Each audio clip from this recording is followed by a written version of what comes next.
Oh, beautiful people, and welcome back to another episode of the Spiritual Crash. I'm your host, Gethin Mayers, and today we're joined by the guest, Holly Banfield, who has a lot of experience with anxiety growing up. She's also in the process of making an app which will help people who feel a little bit anxious with the anxiety.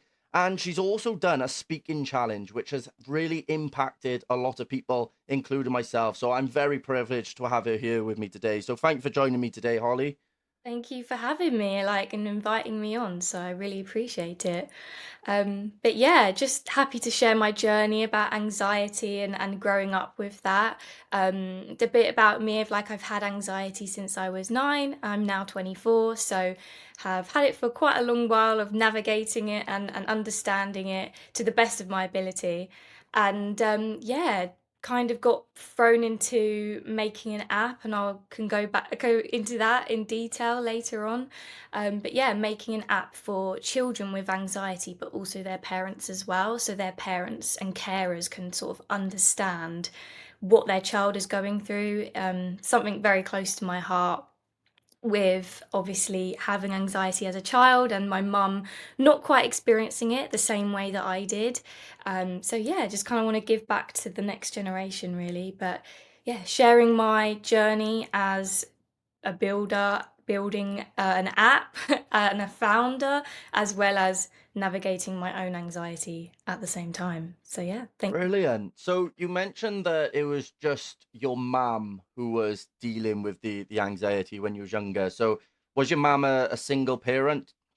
No, so we were actually, had both my parents, but I feel like maybe some people will relate to this, that there is that sort of one parent that kind of relates to mental health more so than the other parent. They both never really understood my anxiety, but I guess my mum was a little bit more forgiving in that area. And I think I guess it goes down to generations, in that my parents' generation, maybe mental health was a little bit pushed to the side than it is nowadays. And yeah, I think my mum was just sort of wanting to help me more, and my dad Yeah, sort of didn't really understand it to the point where he was really understanding what was going on. that's really interesting. So you would say that you was closer to your mum growing up, and where did you think that the anxiety first started? Yeah, definitely closer to my mum, and I have an older sister as well, who was very is we're the closest siblings ever. So, yeah, having that support from my mum and my sister has been amazing. Not that I haven't had support from my dad. It's just a different type of support. But yeah, I mean, how my anxiety started is actually quite a story. So, I was always a very confident child, and even my mum would actually say I was borderline cocky, because I would just do things without thinking. I was such a cocky child. I actually would just jump off climbing frames and be a crazy kid. Um, but when I was 9, actually, I think it was always something that was maybe in me genetically, because now we're thinking back to sort of my grandparents, like my nan, who sadly passed away now, but we definitely think that she had anxiety. Um, but I essentially feel like something was clicked in my head, just before actually it was either my 9th or 10th birthday, but um, essentially I was walking home from school with my mum, and this lady threw up in front of me. And ever since then, as I was growing up, I had this big thing about throwing up in public, being sick. And then as I've got older, it kind of molded into and adapted into generalized anxiety about most things. So, yeah, it's a bit of a weird story, but I have spoken to so many people who actually have had a very similar situation that have triggered that, I guess, trauma. Obviously, it wasn't an extremely traumatizing experience, but it was obviously something that clicked in my head that then triggered something, and I literally woke up different the next day. I was totally, yeah, totally anxious. I remember, and I really remember being that anxious person the next day and being not understanding what I was feeling, because a lot of my anxiety comes from feeling nauseous. So obviously then that would trigger my being sick. and in turn, when I was younger, it actually would make me throw up. So as I've got older, I've kind of, I guess, learned to cope with that, so I don't really throw up anymore because I've kind of control it. But Yeah. yeah, when I was younger, it was all about being sick, throwing up. It's a huge trigger for me. And yeah, it was kind of that. Some lady literally threw up in front of me, and yeah, ever since then, triggered something. It's like something clicked in my head. Interesting. So obviously you wouldn't be very well with people being sick around you now. No, No. no, and So growing up, like going out clubbing and stuff at 18, never my scene because obviously people would be yeah, being sick and it would like, all the time. yeah. Brilliant. Okay, so that's a very interesting story. And how did your mom and sister react to it? I think my mum was kind of like, "What is this? Like, what is happening?" Because I would really struggle to sleep and things like that. So I think it was that sort of confusion of like, what is going on? Because like nobody really experienced that when we were younger. Like my sister's a very confident girl as well. So um and she loved the party life when she was 18. So I think they were, but when I was 9, obviously she was only 11, 12. So, but I think they were just confused. They were just confused about what is going on and like how can we support me and into making me feel better. I have very like strong memories, and my sister does as well, of me. My mum obviously worked full time and she worked in London, so she'd often like leave. She still does, but she would leave very early in the morning, so often it would my sister would be one supporting me most of the time, especially like before school because I would be throwing up before school. But I have memories of like, in school when you go on like trips, like we went ice skating and stuff like that. I was literally like falling apart like the morning before, and I have memories of my sister like trying to support me, be like, "It's okay, Holly, like you're gonna be fine." But I know deep down that they never really understood that. But now I'm older, they do understand it, and I think my mum, they both experience anxiety a lot more than they did before. I Okay. think that's just maybe the way of the world now and stresses of life, but yeah, Do you think that they understand it a little bit more is because you've done more research onto it and you've started absolutely. educating people a little bit more? Yeah, 100%. I think having like a direct or indirect experience makes you learn because obviously you're learning from experience and that's the best way to learn. But yeah, my mum, I remember, would, this was before the age of like, AI and chat GPT and all like searching it. She'd like go to Google or ask her friends, or I remember she'd come home with like cut things out of like newspapers that were like articles about anxiety or things like nervousness and things. I think I have one about like anxiety around exams or something, and she would always try and like understand it. Funny enough, my mum actually has a lot of friends that are very anxious, and she'll Yeah. often she often says she sat with a few of them when she was pregnant with me at work, and she'll often say it's their fault for being pregnant with me. Oh, that's brilliant. That's brilliant. So, obviously, your dad, you said that he was part of a different generation, but Yeah. has he shifted his mindset a little bit with it, or is he still quite stuck in his ways? I think he's definitely shifted a little bit. He's a little bit more understanding. I think he makes the jokey comments sometimes, like, "Oh, it's your anxiety," but I don't think he fully understands it.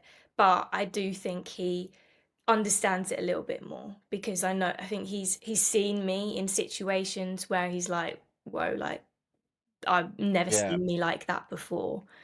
that makes I think he sense. sees me as that little cocky child, so I think it is hard for him to get Yeah. out of that. And obviously, I am the youngest, so like So, sibling. yeah, you got that as Yeah. well. Okay, interesting. So, going forward, do you think that the support that you had where your mom was doing this research, like you said, cutting out the paper, your sister nurturing you, Mhm.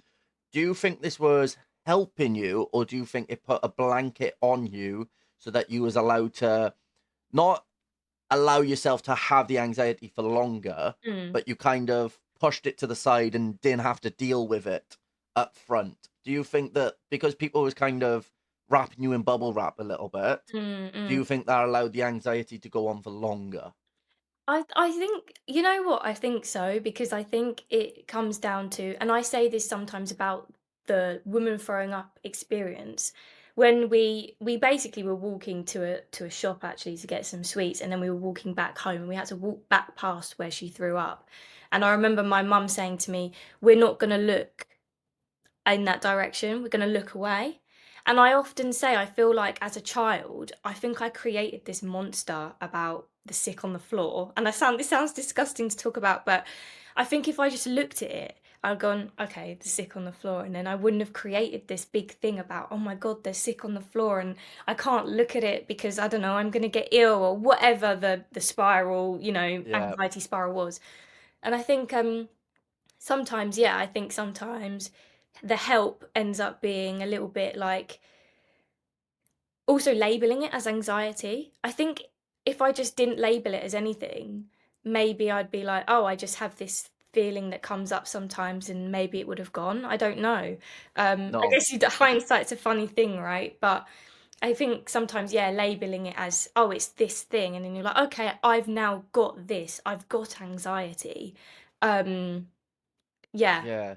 if you know what I'm So talking about. I know exactly what you're talking about, and I really agree with you as well because I've always been a very confident person, but when I was suffering with my mental health and everything, exactly like what you said, because I labeled it Mm, and I would start spiraling even more. I would yeah. start making scenarios up in my head, which is it is a form of anxiety. Mm, I never actually classed it as anxiety because I knew I was a confident person. I mm, wasn't anxious, but looking back now, it probably was just severe anxiety, like I couldn't sit still, I couldn't yeah. make eye contact with people. Oh, I was very over the top all the time. mm, So there's lots of the worries was there. So I know exactly what you're saying. If you had just looked at it, who knows what it could have been, but it yeah. definitely did add to it. That's very interesting. So when you spiral now these Mm, days, mm, with your anxiety, what kind of things do you spiral over? mm.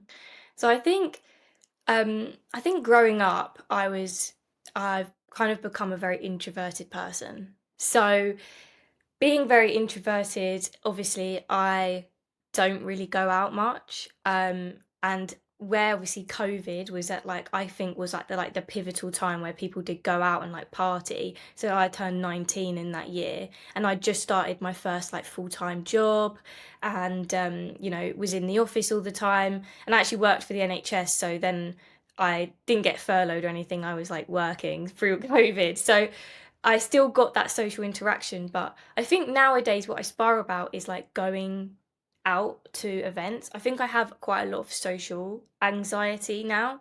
I'm not, but a lot of people say to me, "Oh, but you seem really confident." Like when they meet me in person, they're like, I don't understand, like, where this anxiety's from, and I think it's because as you grow up, you kind of, you learn to hide it, and I think a lot of people Yeah. with anxiety will obviously relate to that. You learn to hide it, you become this different person when you're out, and so what I Mm. spiral about is what people don't realise is that I'm sparring about all these people that I've spoken to, and I'll go home from that event, and I will literally lay in my bed, and I will think about every single thing that I said, and I'll probably do it exactly after this. And I won't want to do it, but I'll be thinking about what I said, and I'll think, "Oh, what did I say in that? Or how did I say that? How did I come across in that way?" Um, or maybe I said too many filler words.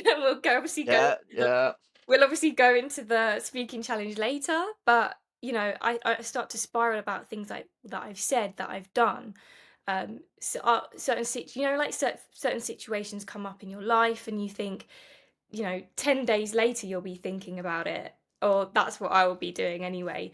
So it's more about like going out, meeting people, doing new things. Actually, I think things out of my comfort zone, and I'd say my comfort zone is quite small. yeah. Is often what I'll spiral about. So obviously, starting to build a business, I've had to attend events. in London. I don't live in London, so I have to commute.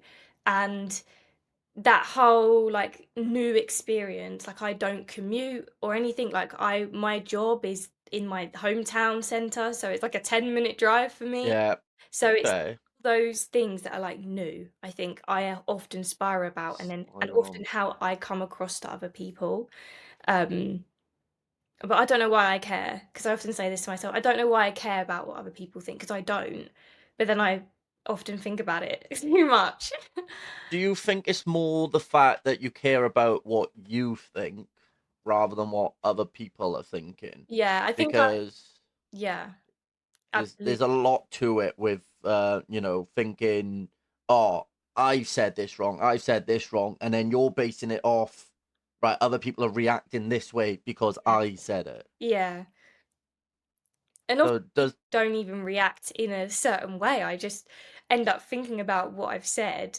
Um, and I think, "Oh, what are people thinking about me?" But nobody this is what I've learned, is that everybody's thinking about themselves. Like, nobody's thinking about you or what you've said or what you've done. And even if you did do something embarrassing, like, we've all, like, tripped in the street or, tripped up a step or something embarrassing, like embarrassing, it's what you class as embarrassing.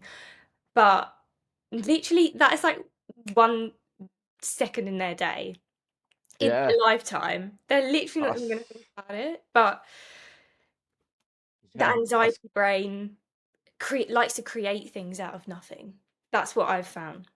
that's very, very good. And it's funny that you said about like you remember 1 second is 1 second of someone's day. Mm, That you can't remember what someone wore in the shop. What when you went to the shop last, what was the person in front of you wearing? What did yeah, they look like? yeah, You can't remember it. And true. I don't care what people think. Like you've probably seen some of my videos on TikTok. I've walked in town centre dressed as Shrek, dressed as Snow White on TikToks, Yeah, like same. it really don't bother me Mm, because I've mastered that concept that you just said that people are living their own lives. They're too busy in their own life to actually be caring about what you said, what you do. yeah, And something I live by is the only things in life you can control is your actions, your responses, your emotions. mm, You can't control how other people are going to react. You can't control how other people are going to think. So when you go home and you're spiraling, how do you bring yourself back from something that's out of your control that you can't change? How do you yeah. bring yourself back from the spiral? How do I bring myself back from the spiral? So, I think with it is knowing that sometimes you're not gonna bring yourself back from the spiral, in that it's gonna be there, and that's okay. And knowing that even though you are spiraling, that's okay. And it sometimes does make you feel a bit crap. I don't know if I'm allowed to swear on this, but You can do what you want. but I think, you know, a lot of anxiety is a lot of symptom based. I think for most people that have a lot of like physical symptoms, when I say symptoms, and I think the spiral, I think to get back from the spiral is just know that it's okay to spiral, and be kind to yourself, because there's often times where I'm like, I need to stop this feeling. I can't be doing this. I need to not be feeling like this. And that just ends up making you feel worse.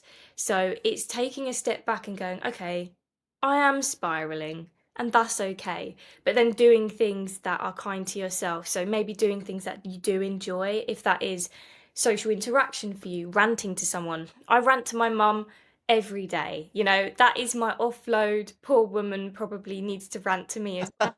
But I think it's how you sort of release that. Like, my anxiety makes me a very routine person. I like to stick to a schedule. So I like to stick to my schedule. And then sometimes when I've had a really stressful day and I'm literally spiraling, I'll be like, okay, take a step back from this, because this is now overwhelming me. And I'm just gonna take it easy. I love the term take it easy. And one thing, I know we said about the quote later, but one thing for me is, I always say, is this too shall pass. And it's something that I think a lot of people use, but it's something that my mum's friend, who suffers with anxiety as well, said to her, and she said it to me, and now I always say this too shall pass. And that will be a feeling, an event, something going on in your life. This too shall pass, like this will pass at some point.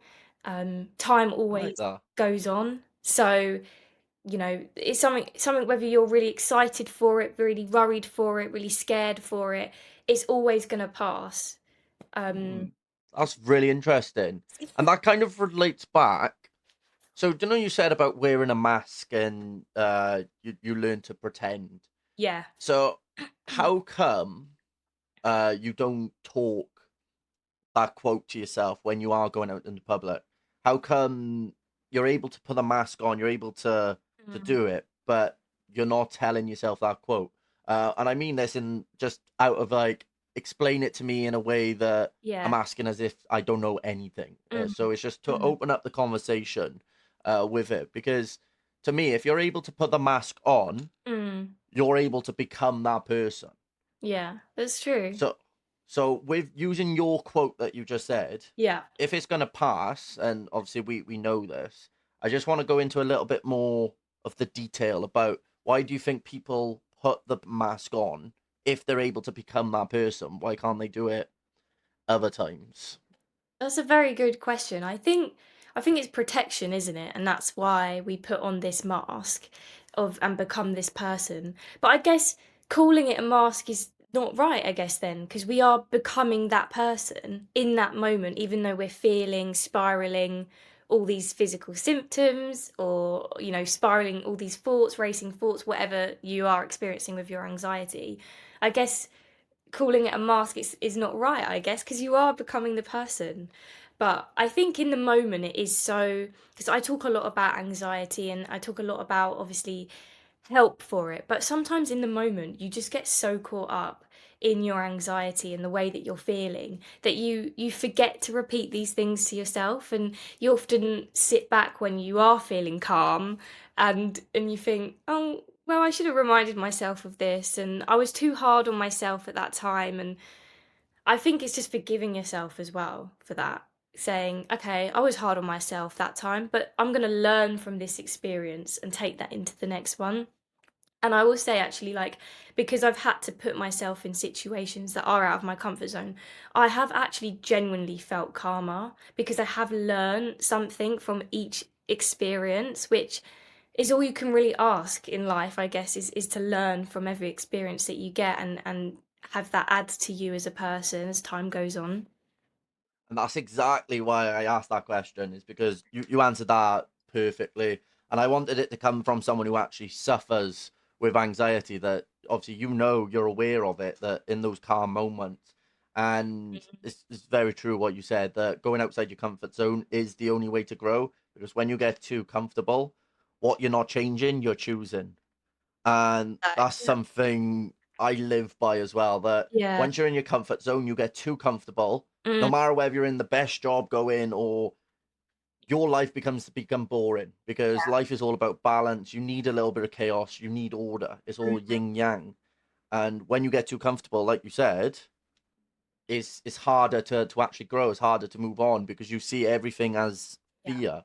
Yeah. So you explain that beautifully, absolutely beautifully. So this kind of leads us on to the app, because you've started creating this app so that other people are aware of what's going on.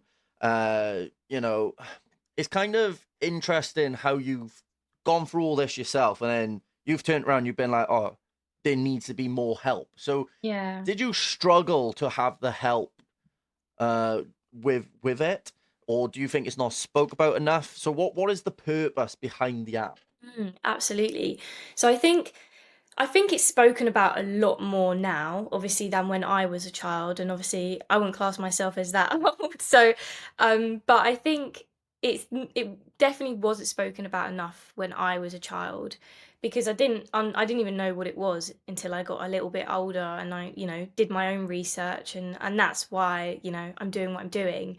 But the purpose of the app is really for that generational difference of like children's anxiety and parents understanding that, because my mum didn't everyone I always like to explain this, I feel like I'm going into my pitch now, but with anxiety everybody experienced anxiety, but some people just struggle with it more because anxiety is normal. Like, if we didn't have anxiety, we wouldn't be human. So, if you say, I don't have anxiety, yes, you do. Everybody has anxiety at certain points in their life, whether that's for doing a presentation or doing the exam, or everyone has that little bit of fight or flight. Like, if a bomb was to go off right now and you didn't, have anxiety in that moment, you probably wouldn't be human because that's how we work as humans. That's our fight or flight. That's our innate I don't know, markup, if that makes sense. Like, those things are there to protect us, but obviously when it becomes into like your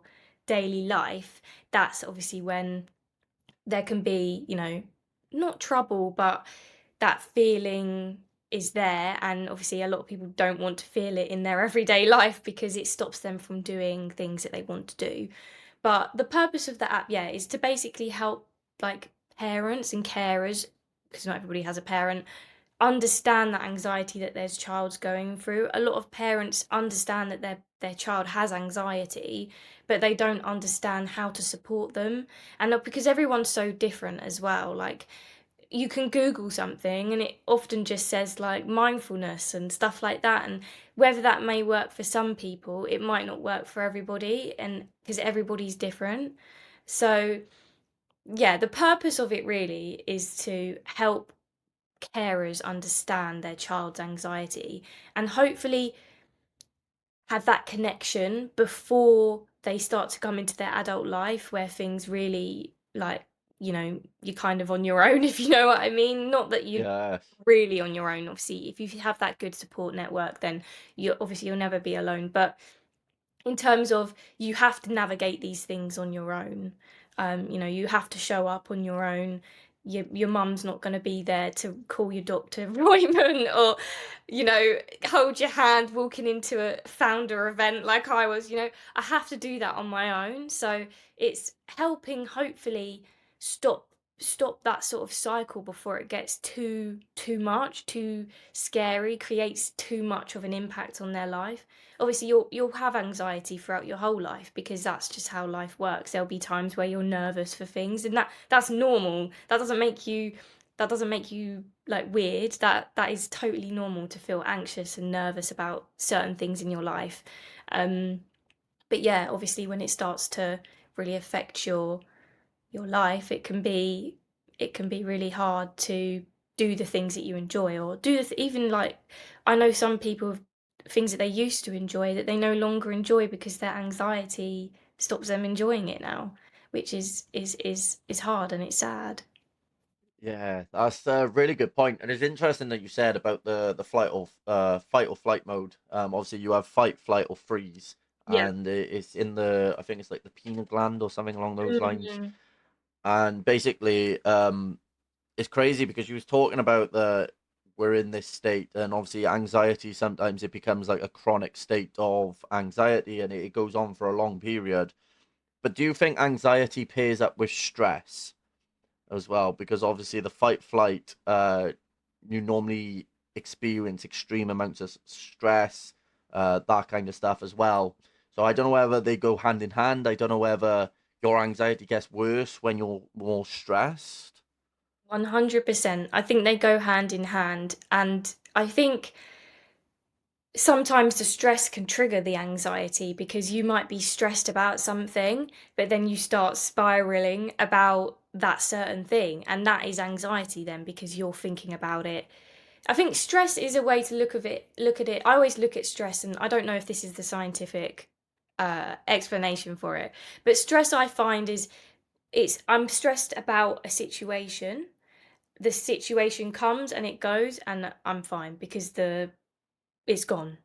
Anxiety, I always think, is you're thinking about it when you're 10 weeks away from it, and then you're 10 weeks after it, you're still thinking about the certain thing, or whatever it is that could be affecting you. Okay. Just I'm obviously that's when there's like an actual stimulus that's sort of stimulating it. The thing with anxiety is that you could just have anxiety for no reason, and I've often had that. I'll just wake up one morning and feel anxious. But yeah, the 100%, they can go hand in hand. I think especially for me personally, when I am stressed about a situation, like I used to have a very stressful, toxic job that I was actually at for 4 months, and then I left because my mental health was awful. So, and from that experience of like being in that constant stress in that job, I then was like spiraling outside of it all, thinking about, I don't want to be here, just being upset, having anxiety about going to work, um, and I think that's something to, with that, that's what Sunday scaries is, I think, is that anxiety that you get before you go to work, like the next day, because you have to get up on the Monday morning. And Okay. but yeah, I definitely think stress and anxiety can come hand in hand. But some people I think experience anxiety without the stress, and some people experience stress without the anxiety. But they can come hand in hand, just like a lot of Yeah. mental health um not problems. I never want to say problems because they're not. But mental health sort of things can cross over, Yeah. can come hand. Well, yeah, it's like what I was saying when I was struggling. Like, obviously, I never said that I had anxiety or anything like Mm, that, but the symptoms, the signs were there. Absolutely. mm, It's a really interesting point that you made with it. The stress is this thing that's in the present. Anxiety is more of the unknown. So stress is from things that you can control, evidence based, then, if you will, yeah. deadlines, that kind of stuff. And Mm, then anxiety is more of the unknown. So that's probably why they go hand in hand. So, yeah. like, take an exam, for instance. You're going to be stressed for the revising because you know the exam has got this deadline. Yeah. The anxiety is knowing, are you going to pass? Have you done enough? Yeah, absolutely. So That's a brilliant way, absolutely, to explain it. yeah, so that's really interesting. So with the app, what key components have you got into the app so far, or what progress have you made on the app? Yeah, so I am doing something called vibe coding. Not sure if you know what that is, but it's I basically do, but you you can do. explain.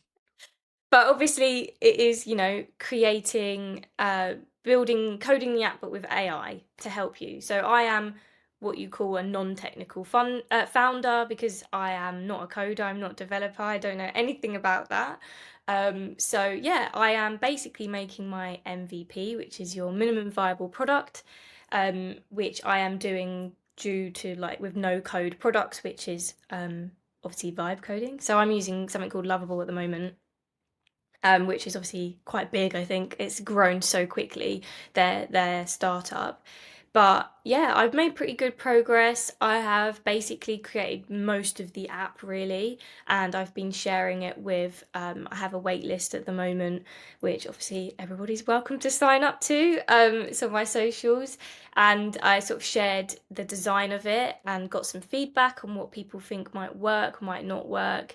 I think it's really important when you are building something to share it and get that brutal feedback. I recently posted something actually about taking feedback personally because obviously anxiety, taking things personally, spiraling about what people think, and especially when you're building something yourself, it's like your baby. So you're like, oh my God, people are saying things about my baby. So yeah, I've made pretty good progress. Oh my god, it's so many things have happened with it. Obviously like actually sort of um what's the word? I've registered my business and everything and like started a trademark, although having issues with that, but that's for another day. But it's all the background things, and especially when you are like solo doing it yourself. If I could just sit down and focus on doing my app, that would be amazing. I'd probably have it done by now, but because I'm doing 10 million other things, I also still work a part-time job, so I'm still navigating everything of the founder life. But yeah, the app is really coming together. I've made basically the child version and the carer version. So essentially, both of them will have versions of the app, and then they will link together. And basically, the way the child uses the app, AI will learn from that and give insights to the parent. So basically, without breaking that privacy sort of barrier of the parent seeing what the child's doing, it's really just gentle insights so they can understand what the child's going through. So very customizable. I want to make it very gamified. So the child can make a avatar and change their theme. I used to love Sims when I was younger, so I really wanted to have like this avatar creation and stuff like that. So yeah, just kind of building all of that within the means of what I can do, obviously no code, and it's going well, thank you. It's just a lot. Brilliant. So my brother is actually a code developer. So if Oh, you amazing. did want any help, he makes software, he makes apps and everything. So if you did actually want anyone who actually is actually a coder Yeah, to give you a bit of a help, my brother would help you, no problem at all. And he loves doing it. Because it is a good cause, and that's what we're all about as well. So we've made a few apps for people, and we're all about like giving back to other people. But the concept of that app, I like the fact that you've got two separate, one for the carers and the parents, one for the people, because obviously anxiety, like you said, it does come with a lot of mental health stuff as well. So there's going to be some personal stuff on there that they might not be comfortable enough to speak to their parents and stuff about. exactly. So with the app, what kind of time frame are you looking at? So I wanted to kind of launch it in the new year, but I think, as in like early new year, but I'm not sure we're ready for that at the moment.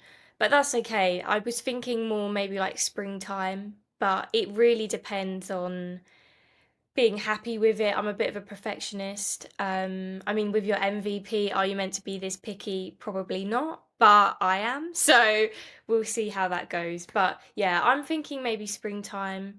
But it really just depends. I mean, this is why I'm building in public and sharing all of my journey on social media, because things do change and I don't want to promise something without Yeah, that. But obviously it will go through sort of beta testing way before it like properly launches, and that will definitely be next year.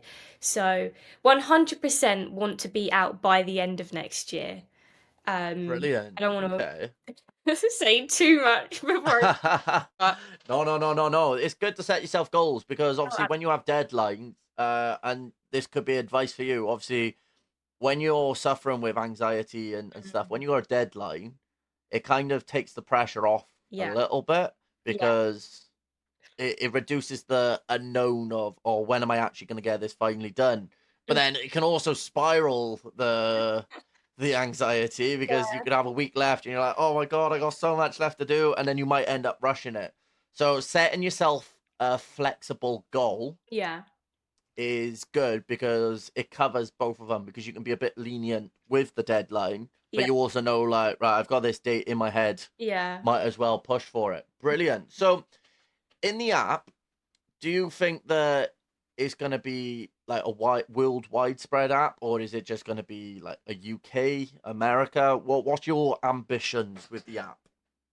Well, I mean, obviously to start, it will be UK, but I would really love Calm Connection to become the like sort of leading app for this and become worldwide. That would be the end goal, international, because there is nothing out there like Calm Connection. Like this is the first sort of app of its kind, you know. There are meditation apps, there are mindfulness apps, like the big names like Calm and Headspace, and they're very just like sort of mindfulness and meditation. This is the first kind of app that really has that connection between carer and child as well. So, yeah, I would love to be like the leading name for it going international, because I do think it would help so many people, and there's so much potential in schools, in like even like in the NHS and like other health providers sort of suggesting it to help people. I mean, AI is at the forefront of like everything that we're doing in this day and age. So, yeah, international if I can get And do it it. and get the Yeah, take for it, really. So, yeah, brilliant. So high ambition. obviously you want to help a lot of people, and it gotta be, quite accessible to a lot of people. But then at the Yeah, same time, it's also got to value your time and effort that you've put into it. So, absolutely. have you figured out a price range? Obviously, you don't have to say the price range, but like, if you would like to, feel free. But I feel like an app like this, if it was for free, it's just going to be misused, and the people who truly need it, they're not going to benefit from it, because it's the Mhm. same as most things. Most people, they sign up to a gym and they won't use it because the Mm, price of the gym is hardly anything. Whereas when they pay for a personal trainer, they put more effort in because obviously yeah. they're getting more value. So I feel like the app is going to be pretty similar. So have you figured out a price range for it? Yeah, I mean, I think with this type of thing, like monetizing it is like the hardest thing because obviously, like you said, I want it to be accessible to as many people as possible, but I have to make money from it. Otherwise, I can't keep updating the app. I can't put more into the business if I don't make money, so I have to do that. But I mean, from thinking about it from the past, I've always thought of maybe having like a freemium model. So there is a free version of it and then paid subscriptions after. So I think that's the most way that most apps work. But I think really I am building with like the community around me. And that's exactly why I've like started my socials now because I am building up my wait list because I really want to make this with the people. Like I want to make it what they want. Obviously, in realistic terms, if people say, "Oh, we all want it free," well, that's great. I'd love to do that for everybody, but I can't. So yeah, but thinking of different ways to monetize, I think from a, customer point of view, like a subscription sort of freemium model is what I'm thinking at the moment. Obviously things might change, things like that, but I think partnerships will obviously help fund as well and things like that. So we'll see how it goes. But yeah, from initial like thinking about it, freemium model is like what I'm thinking at the moment. But yeah, Brilliant. obviously welcome your ideas if you have any. Brilliant. So how did you come up with the name Calm Connect? Oh How my did you come goodness. up with the name? Yeah, so I mean the whole story of how I came up with the app, if you want me to go into that, I mean I it's would love it's it. I it's would love it. crazy. So okay, we'll start from the beginning and I'll talk about the name after. But essentially I've always wanted to like start my own business. I always say who gave me anxiety and ambition because it's kind of hard to navigate both at the same time, to be honest. So I've always wanted to like do my own thing. I've always felt like I've been different. I know that sounds really cringy, but I've always felt like I've been like the type of person that I just don't want to work a 9 to 5 for the rest of my life. And I've always wanted to do something that will actually help people. Um, and give me like the freedom of life that I want as well to do the things that I want to do when I want to do it. I've always wanted to work for myself. So I've always had like business ideas pop into my head and maybe tried some side hustles on the side of like working full time. But essentially how Calm Connection actually was born was I don't know, do you know who Simon Squibb is? I know who Simon Squibb is. So what's your What is your dream? Yeah, what is your dream? So I've followed Simon for like quite a while, and he basically posted this video with a company called Super Team UK, who are very at the forefront of like Web3 and like crypto and sort of very technical forward. Not really my bag. I don't really understand it, but they basically put on this competition to win a 6-week accelerator and $10,000 of funding. I basically was talking to my mum about it. We were talking about it. I applied with a different sort of business idea that I'd had that wasn't very technical, wasn't like digital first or anything. But I applied for it, didn't hear anything, so I just thought, oh, you know, whatever. Maybe I'll do that when I want to do it. It's something that's gonna need a lot of capital anyway, so $10,000 probably wouldn't have cut it really, but it would have been a start. I was literally having a conversation with my mum, and I was literally laying on her bed, and she was sorting out some washing, and we were talking. And Calm Connection literally born from a conversation with my mum. She was like, I would have loved something. She was like, I would have loved an app or something that would help me understand what you were going through. And then I was like, why don't I do sort of like a linked account thing? And then I literally just ran with the idea. And the next day I applied. So just crazy. Yeah, next day I applied, and then it was actually only 6 days before the closing date of this accelerator. I think it closed start of July, I want to say. So it was literally like 6 days, came up with the idea, next day applied for it, and then somehow got invited to interview with Cap, yeah, who is the lead of the Super Team UK. And then I got through round to pitch round. So I think there was about 20 of us pitching. And then I became one of the 10 winners. So there was 10 of us. And yeah, so that's like the whole story of it. Basically, the name, it didn't have a name when I first applied, but I literally was thinking for days, because I was like, when I got invited to interview, I was like, I need to come up with a name now, because I was like, this is becoming serious. So I've always was like thinking lots of names, using ChatGPT to try and come up with a name, and then I think I literally came up with it in the shower, the best time to think about your creative thoughts. Absolutely. And I think I literally thought about it in the shower, and I was like, Calm Connection. I was like, I like it. And then I was like checking to see if any other businesses were called it and things like that, because obviously you have to do all those checks.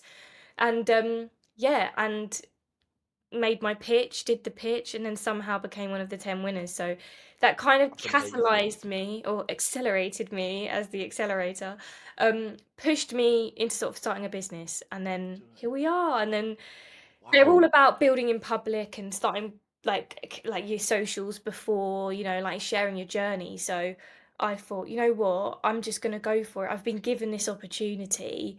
And a lot of like friends that I've made and like the founder community now have like said to me, it was just meant to be. Like everything worked out the way that it was meant to be for you. Like this was just like Oh, I perfect love timing. that. So yeah, 5 months in, like the idea literally born 6 days before this accelerator like deadline was, applied, and then somehow got onto it, and then here I am.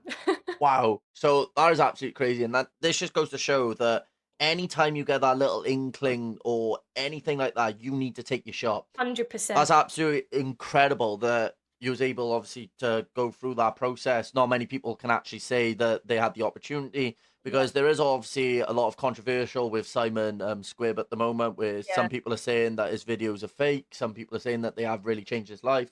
But obviously, you're an example where it has really helped. It has really yeah, helped you. The fact that absolutely. it and this is really like nice to hear that there is people, genuine people out there, because like you said yourself, you wasn't going to push for it. You wasn't going to do it unless this opportunity arose, and you would have probably been stuck in that 9 to 5. So that's an Absolutely. incredible story. Thank you. And it's quite inspiring as well. Like it's a really inspiring story. So on your socials, do you talk about this story much? You know what? I don't. And I think I've done like one video on it. And I think this is what, like, how hard it is. Like, I find socials so difficult because and I've made like really great friends from here, and they're like all over the world as well. And I think, and they just think, oh my God, like your story is amazing. And I don't know, like I find socials really difficult, like how I build this sort of connection, because I don't want to just be like, I'm building this app, download it, pay for it. I want to build this community around Calm Connection, because I think that's what really like will be the most important thing. So yeah, no, I don't talk about it. And obviously, I had so much anxiety through this. I just wanted to say, I probably explained that like it was all exciting. I was actually crapping I can myself imagine. when I got the emails to say that I was like through to the next stage. Was I always read them before lunchtime, and I'd say to my mum, I'm not hungry now because I'm so anxious about like this next thing.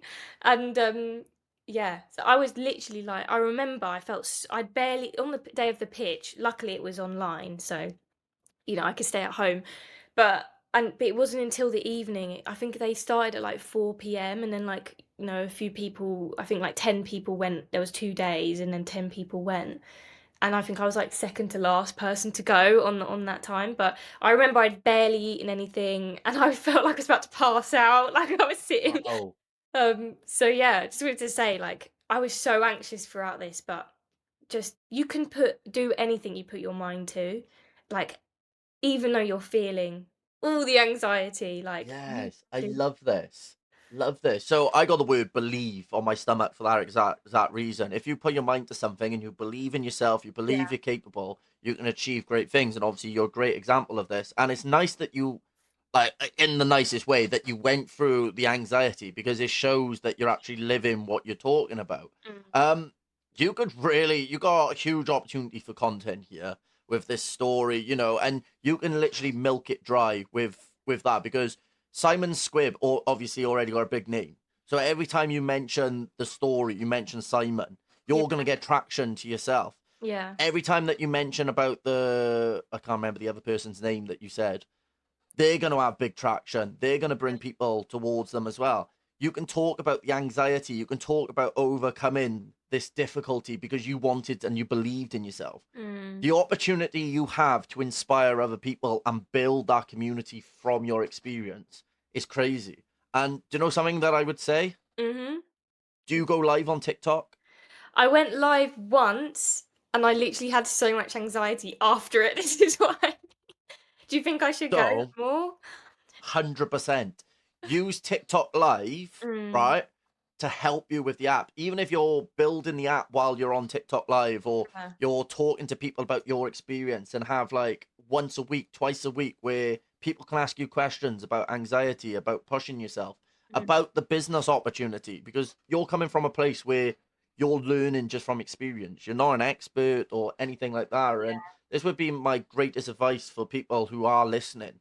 If you've got that little incline inside your stomach, just go for it, regardless if it is just anxiety or whatever. Take the first step, and you never know what doors are going to open for you. Absolutely.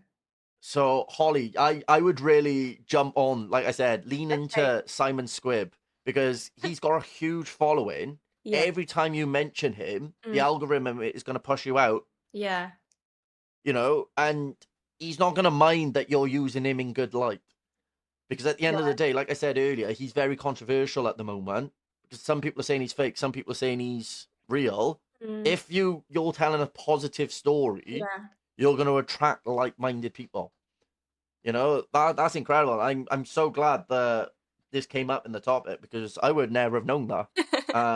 Okay, I'll make sure I share it. But yeah, no, thank you for the advice. Like it's all Oh, very new that's to me. I'm just that's trying. incredible.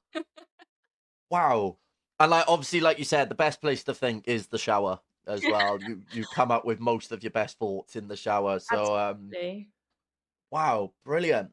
So going on to the TikTok a bit more, obviously I know that you're doing content and stuff like that. And we spoke earlier about a speaking challenge. Mhm. And the speaking challenge has probably helped you massively, I assume. So if you'd like to tell the people what the speaking challenge is, I'll let you crack on with that one. Yeah, absolutely. So the speaking challenge I saw on Instagram.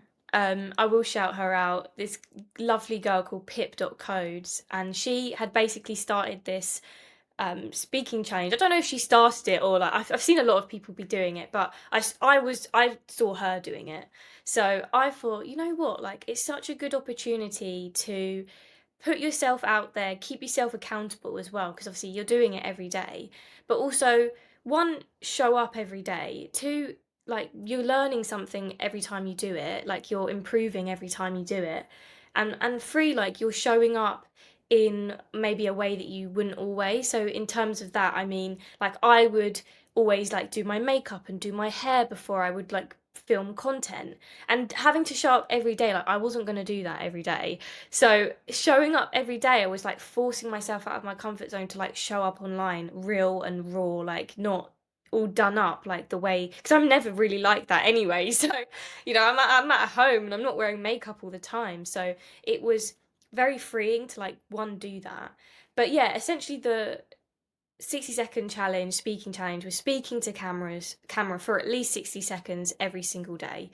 So I did mine for 60 days, but a lot of people continue theirs for like 100 and way more, or way less, whatever they're comfortable with, really. So I did mine for 60 days, but my intro was always, "Hi, I'm Holly, and I'm speaking every single day for 60 seconds until I get better at it." So I could have continued it, but I thought 60 days, I like working towards a goal, so that's how I did that. But it has helped me massively because, like, sort of like articulating my thoughts and putting my thoughts into words, and my brain often works too quicker than my mouth, so you like end up speaking and you're like, what am I trying to say again? And I have such a Dory brain, like I like to call, like I have, like Finding Nemo. Dory's like 7 seconds and I've forgotten. So it helped me so much with that, showing up on camera and being consistent as well, which is one of the hardest things I think with doing anything is that discipline and staying consistent and doing it. But it's such a freeing challenge, and obviously, like, I urge anybody that thinks, like, wants to try it. And also don't get discouraged by the numbers, because I've seen so many other creators do the same challenge, but they have got like 10,000 followers from doing it. Don't get discouraged, because you're doing it for yourself more than everything. Don't do it for the numbers. Do it because you know that you're going to improve from doing it. And it's a nice offload as well, because I'd often talk about like things that was going on or something like that. It's nice to like offload it. And I think when you start, I basically started it because when you start, like, making content, if you're not used to doing it, speaking to camera can be like really daunting, because you're just like speaking to this like metal box and you're like, what is going on? And I'm just talking to myself, and you feel really cringy and you feel really awkward. So it really helped to just like be more comfortable with it. And I 100% feel way more comfortable like speaking to camera now. Um, Whether that is in public, I don't know, because I still get really funny about like filming and speaking in public. But and a lot of like from what I just spoke about with the accelerator, I actually had to speak to camera for part of it, because they did like a little video on the super team social channels. And I look back at that video, because that was before I started my 60-second challenge, and the way I spoke on that was awful. And I was awful. I mean, I was super anxious, obviously, because I was going to like that was like the first event that I kind of went to. But that like comparison to where I am now with like speaking to camera and even like speaking in meetings and stuff like that, I can see the change, and that's like the best feeling ever, when you actually see yourself improve. Because it's not going to be instant, but you will see it over time. It's that consistency that you see it. So yeah, I think it's a great challenge, and any way you can do it is good. I know you said, Gethin, like you didn't do it with like speaking to camera, like Yeah, doing it in different ways, and I think that's great. yeah. You got to I find your think own way of doing things. Yeah, and I think that's what it was. So you inspired me to do the speaking challenge. I only did, I think it was like 4 or 5 days of the way that you did it. Truth be told, I don't know what a filler word is. So I was trying to edit it, and obviously you had like a filler word counter, and I was trying to edit it, and I was just like, this don't feel right, because obviously Yeah, I don't know what a filler word is, so yeah, I don't know how to speak. yeah, So what I found from your challenge to do instead, I've set myself a challenge that I'll pick the camera up, pick a topic, and I just do it. I've always done it raw, but now I'm actually thinking about it. So those 5 days, even though, like you said, it was a short period, some people do 100, some people do 60. yeah, What I found from it is I'm able to pick a camera up, any topic, yeah. and just speak a lot clearer. And it's quite funny that you said, like, right at the start, oh, you sound really professional, you sound.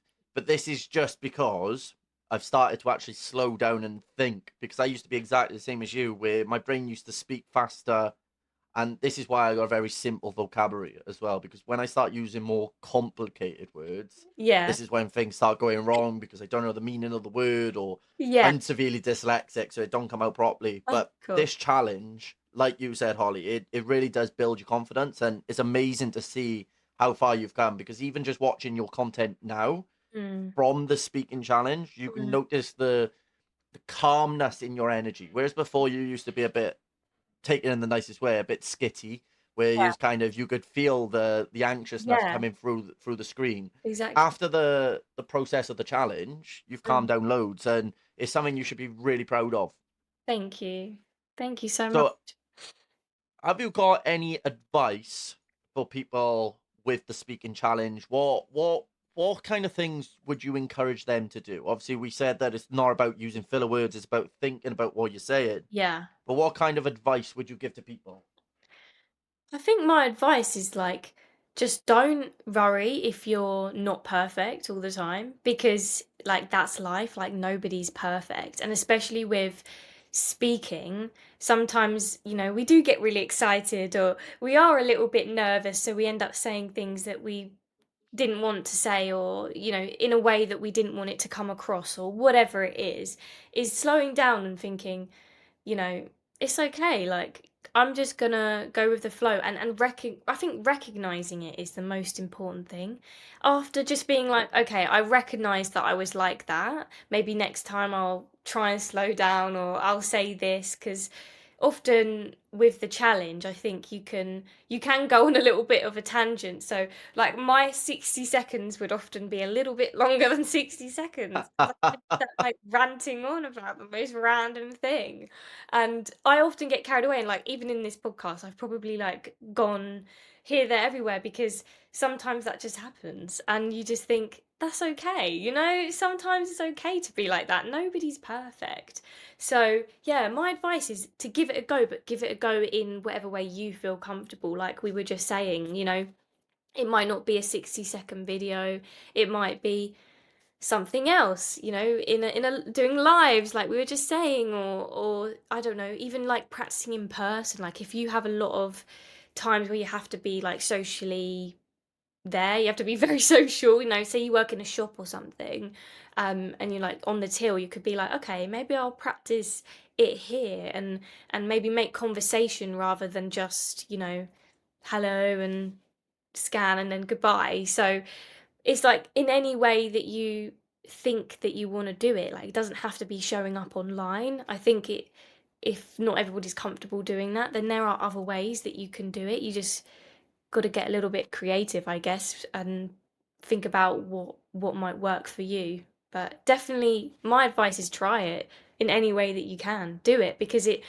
honestly has made such a difference in my life, because I have to show up more and speak to people, and I'm a very introverted person, like I said before, so I don't often do that. So it's, yeah, good practice. Practice does make perfect. Like I think we all heard that when we were younger, and it is so true. Practice does make perfect, but perfect is not what you think perfect is. Perfect is different for everybody. I like that. I like that. Perfect is different for everyone. That's really good. And obviously, what you were saying then about the social situations, this is going to help with your anxiety as well. So it's kind Yeah, of like killing two birds, one stone, because absolutely. you're going out your comfort zone. Like you said, rather than just saying hello, maybe compliment them, because Yeah. these days people are too embarrassed or they're too scared to Mhm. compliment someone if they like someone's scarf or gloves. Yeah. I don't care. I go up to people all the time. I'm like, oh, I love your So nails. I love your coat. I love yeah, this. I love that. I I love have a laugh and a joke with people. And I think that. it's nice that you mentioned that, because it shows improvement. And the thing where you said, perfect is for yourself. Like each person's got their own perfect, because there isn't a thing that is perfect. This is Yeah. why whenever I'm rating something, I never rate it a 10, because I feel like 10 is, so I'll rate it like a 9.9 or 9.5. And it's got to take something very special to me for it to be a 10 out of 10. And most of the time, food, I do give a 10 out of 10, because food, it just is special to me. But yeah, that's really interesting. So for everyone who's listening to the podcast, I want you to try the speaking challenge. Mm. And Holly, I want you to try on lives the speaking challenge. Okay. Even if you haven't got no one in your room, I want you to go live and be able to hold a conversation with Mm, yourself when there's no one in your room, mm. because that's going to help when you're pitching, Yeah. because pitching is basically a conversation with yourself, because Mhm. you always have the questions at the end. Yeah, so true. And Yeah. I used to have my own business, so I used to have to pitch when I was like pricing for jobs and Oh, stuff like that. amazing. So I've been there, the business was running itself, four boys in the yard, two girls in the office. Whenever I used to go to the meetings, I'm very lucky that when I was younger, 8 years old, my dad would be sending me into like places being like, oh, I'm here to fit the gas meter. So I had to have them people's skills. Sure, yeah. So from a young age. So when I used to pitch, this is why I'm able to talk to myself for such a long time on the TikTok lives. If anyone's seen me, even Yeah, if I haven't got no one chatting, I'm literally having a full blown conversation, which then encourages other people to start speaking. So yeah. this is my challenge for you, Holly. And then Okay, obviously the people watching, I want you to do your own speaking challenge. So that's absolutely amazing. amazing. And it's really interesting. Been really interesting to hear all about your story and everything like that. Just before we go, the last couple of things I wanna speak about Yeah. is, would you change anything about your journey? Mm.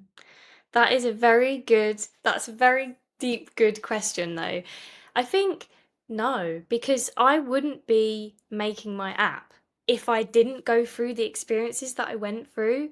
Like, I say this to my mum all the time about, like, all everything in my life has been obviously leading up to this moment, and I mean anyone could obviously say that in their life, but if I didn't have anxiety, I wouldn't have the purpose to be making something so purposeful and so driven. And because I've experienced it and still experience it to this day with anxiety, it's something I'm so passionate about. So, of course, when you're passionate about something, it drives you to do it and it drives you to not give up. So, I'm only like 5 months into building my business, but I hope that I have this passion all the way through. And I believe I will, because I have had the experiences in my life that have shaped who I am today. And I obviously, if I didn't experience and understand anxiety like I did now, I wouldn't be making an app about anxiety for people with anxiety. So no, absolutely not. Like, I have gone through so many hard times in my life, especially with anxiety, or like even just like normal life things. And I do think like this has seriously shaped me to be who I am today, and I am grateful for that. So no, I wouldn't change anything. I mean, so often I think about, if I didn't go to the shop and see that lady throw up, if I just went home, what would have happened? Would it come out in later in life, or not? Who knows? But Who this is the knows? life that I've gone on, the path that I'm on, and I'm grateful for it, because this is where I want to be. Like, I want to start my business, and I probably wouldn't have done it if I didn't have the experiences in my life and I didn't see this accelerator. Because I was saying to my mum, actually, always said I was going to start doing the business, like thinking about what business I want to do next year, like as in like 2026. But this was like, New Year's in 2025 that I was saying this, because I was like, oh, this year is a little bit, messy. Like, we just moved house and stuff like that. And I was like, I'll wait until all of that's done, like a year, and then I'll do it. But universe, whatever you believe in, said, no, this is the path you're going down and you're doing it now. So, but yeah, Brilliant. no, and I'm grateful for that. Brilliant. That was an absolutely solid answer, and I'm really glad you answered it that way. That question, some people they do go around about the changing route and all, but when you believe in something, like you said, you know it's the right path. It's very similar to my path. If a lot of the things didn't happen in my life, I wouldn't be sat here doing a podcast. I wouldn't Yeah. be influencing people on the TikTok. So I'm really, really happy with that. Oh. Yeah, that answer that was very solid. And then finally, Hmm. what is your favorite quote? Obviously, I know we've said a lot of quotes that we do Yeah. live by throughout the podcast, but if you was to sum up something that you live your life by, and not a quote that we've already mentioned, Yeah. your favorite quote, anytime anyone asks you for a quote or anytime you need something, what's the quote that you refer back to? Yeah. So I like my favorite quote is, you can't change the sea, but you can adjust the sails. And that's kind of like, you can't change what happens to you, unfortunately. There's certain things that happen to you, but you can adjust your sails, and you can change the way that you behave towards it. So that's one that I really like, you know in that, you can't change the sea, it's something like that. Anyway, you can't change the I sea, know exactly. Yeah, that's and it's powerful. there's so many things that have happened in my life that, if I didn't behave the way I did towards it, like the opportunity that I've had with my app and stuff, if I didn't behave the way I would, I wouldn't be in the situation that I am in. And sometimes you have to think, I'm so anxious about this or whatever, but you are in control of your own life. And I know anxiety, obviously, this kind of contradicts, because anxiety does feel like it's taking over your life and you can't control the symptoms, but you can change the way that you sort of approach it. So you may be feeling crap, but if you still go and do the thing that's making you anxious, like, that's incredible. Like, that's amazing. Like, be so proud of yourself for doing that, because you adjusted your sails to that situation. Um, so I yeah, love that. I that's love that. that's And my ending quote. yeah, I love that. So that's kind of similar to something I live by as well, is control your mind, control your life. So like you said, your emotions and everything, they're gonna be taken over, but it's how you respond to those emotions. You can Absolutely. even let them, devour you. And obviously, with anxiety, some days you can't get out of bed. That's understandable. But Yeah. you still have a choice. Like when I was going through my darkest, and I've made videos about this before, Mm. you have a choice whether you do the basic things of getting up and having a shower. Sometimes you're Yeah. that drained you can't. But Mm. if you can make the first step to moving towards it, like you said, if you're feeling anxious towards something and you take the step to just leave outside the door, Yeah. that's a huge accomplishment. And people need to Exactly. acknowledge that sometimes you don't need to be given 100%. Sometimes it is about the 1% effort and not giving up. Absolutely. It's that, like, 1% better every day, like people say Exactly 1% that. every day. And it And yeah, small steps, baby steps. yeah, and it's really powerful that quote, and I think it sums up everything that we've been saying. Is yes, people are going to have anxiety. Yes, some people are going to have it worse than others, Mm. but you can decide which direction you want to go. You Yeah. can't control what's been thrown at you, what's been given to you, but Yeah. you can control what the outcome is. Because look at people who's lost their arms and then they use their feet to like feed themselves and stuff. Yeah. They could literally give up and be like, "Oh, it's not for me." But Mm. they find a way to make it, and it's the same with anxiety. So that's very, very powerful. That's amazing. What a way to end.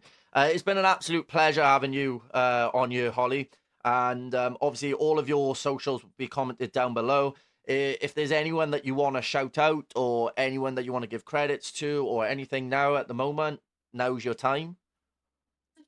Like, honestly, I've had so many amazing people, like, support me, so, yeah, if anyone does check out my socials, please check out the people that, like, always engage in my content because their channels are also absolutely amazing, so, yeah, but yeah, no, honestly, just thank you so much for having me really and chatting about, everything that we've chatted about, so yeah, just No amazing. problem at all. So thank you everyone for watching, listening. We have been the Spiritual Crash. I've been joined with the lovely Holly, and I hope you all have an absolutely amazing day. I'm proud of you. I believe in you. Let's go and smash whatever life throws at us. Thank you very much. Thank you.